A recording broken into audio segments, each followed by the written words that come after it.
What's up, guys? I just got off the call that we have on our Tuesday mornings, and we spent the last couple weeks focusing a little bit inward. So I want to do a special shout out. So Brett, Paul, Corby, some of you guys have kind of like inspired me to kind of pick up the next topic, and that's going to be what I call F.O.O, F-O-O, focus on others.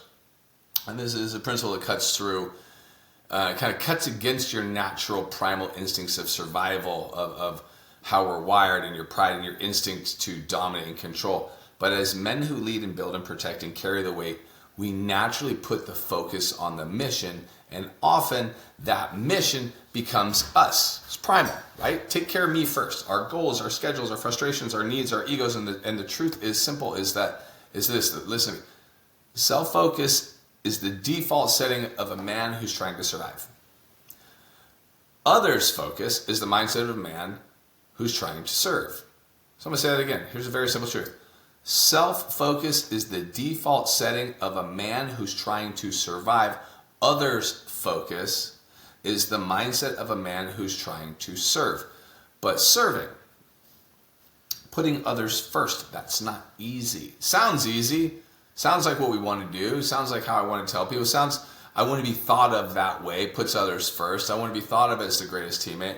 And if you've been here long enough, in this group, and you've been listening, that you know the rule that you've heard me say, like, hey, if it's hard, it's probably right. And if it hurts your ego, it's definitely right. And if it requires humility, it will change you. And I learned this deeply through a crucible experience, one that I have personal experiences, and I've been through from SEAL Fit and from the Hell Week style events and marathons and Ironman races and just rolling on the mats in jiu-jitsu for the last 20 years, is that when a man is in real pain, physical, emotional, spiritual, survival instincts kick in. Let me give you an easy version of that. Imagine this. Just like touching a hot stove, the natural response is to do what? Pull back, remove the hand, escape the pain. If it was a crucible, quit. We don't want to be in pain. That goes against our survival instinct. And I have watched men break down. I have watched people who said they were ready for this, and they worked their ass off, and they did all of this work, and they show up at these crucible events, and they break, and they walk off the course, and they quit. And there's one strategy that I was able to learn early on, and then coach and deploy to people that help them, and that is F.O.O, focus on others. Because when you're in pain, you're staring at your suffering. And the pain amplifies because you're so focused on your suffering. You see every aspect, you feel every fiber, every burr. You see it, you feel it, you taste it, you smell it, you touch it. And it hurts, and you focus on it.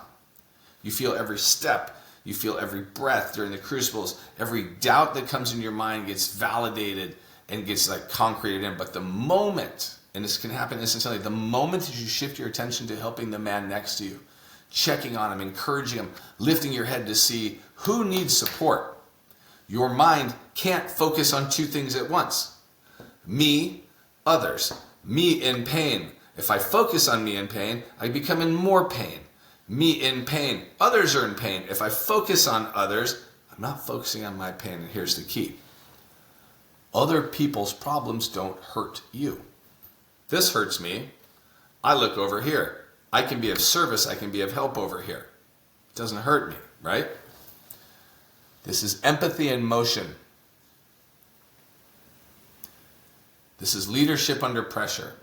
This is why the biggest, strongest teammates in any crucible are the ones who can get themselves, who can get out of their own way of fighting for themselves and start fighting for others. And the more that you learn, and I was able to shift my mind from pain to the service of others, the better I performed, the stronger I became, and the more valuable I became to the team. Not because my goal was like, I want to become the most valuable guy here. No, but if you were picking and choosing who's valuable on your team, is it the guy that can endure alone, or is it the guy that lends a hand? I'm going to pick the dude that lends a hand. We all know that. So do that. Because that's food. F-O-O. It's not soft. It's not weak. It's not passive. is tactical advantage that only the best warriors learn. It's tactical advantage to overcome hard times. And during the holidays, we're in the seasons right now. It's supposed to be about giving. And most men are stressed and more self-focused and more internally overwhelmed than at any other time of the year. So as you watch this, I want to make food practical and unavoidable. So I'm gonna go over the 4 pillars real quick. Food and the pillars. Focus. Let's talk faith real quick. Focus on God first. Right? You focus on your problems, it's a problem. Focus on God, less problems. Self-focus leads to stress. I think about me, I get stressed. Others focused begins surrender. Ask each morning, God, who do you want me to bless today? Right? Can you imagine if that's the life you lived and that's how you were known and the people around you knew, like, dude, this guy's going out of his way to like make my life better. What a great teammate that would be. Family. See them again. Your wife doesn't need the perfect man. I tell my wife all the time I'm perfect. She needs the present one. Your kids don't need a hero. They need engagement. For those of you guys who need to hear this, if you're not around your kid, if you don't know what they ate for breakfast yesterday, you're one ring removed too far. And the hardest move in family, listen without fixing. Right? Because we want to fix, but that's food. We'll focus on others.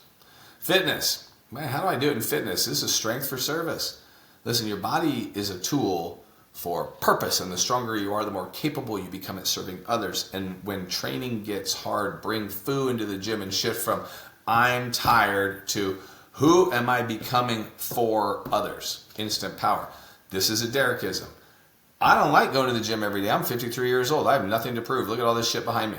Okay, I've done all the athletic stuff that you can do, or at least that I'm willing to do at this point in time. Why do I still go? Because I have kids that are having kids, and I want to be there for those people. Instant power.